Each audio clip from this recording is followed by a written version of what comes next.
திமுக போராட்டம் நடத்துறப்ப திசை திருப்புவதற்கான போராட்டங்கள் இந்த ஆட்சியின் அவலங்களை திசை திருப்புவதற்காக தான் அது மும்மொழி கொள்கையா இருக்கட்டும், இந்த எந்த ஒரு இது நம்ம டீலிமிட்டேஷனா இருக்கட்டும், இது போல எல்லாவற்றிலும் ஒரு அனுமானத்தின் அடிப்படையில் அவங்க பண்றாங்க. அது மாதிரி மத்திய அரசு நிதியமைச்சர் கிளியரா சொல்லியிருக்காங்க. கடந்த 2004 இருந்து 14 வரைக்கும் இருந்த திமுக கூட்டணி இருந்த காங்கிரஸ் ஆட்சியில தமிழ்நாட்டிற்கு வந்த நிதியை விட மோடி அவர்கள் ஆட்சியில இந்த கடந்த 10 ஆண்டுகள்ல எவ்வளவு நிதி கொடுத்திருக்கோ அதை விட 3 மடங்கு 4 மடங்கு அதிகமாக தான் தந்திருக்கோம் புள்ளி விவரங்களோட அவங்க வெளியிட்டிருக்காங்க.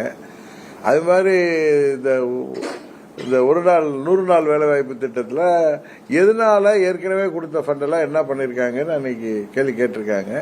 எதனால கொடுக்கல, என்ன காரணம் என்ன என்பதை நீங்க முதலமைச்சர்கிட்ட விரிவா சொல்லுங்க. அதுக்கப்புறம் தான் நம்ம அந்த சப்ஜெக்டே அதுல உண்மைத்தன்மையை பார்த்துட்டு தான் நம்ம எதையுமே முடிவெடுக்க முடியும்.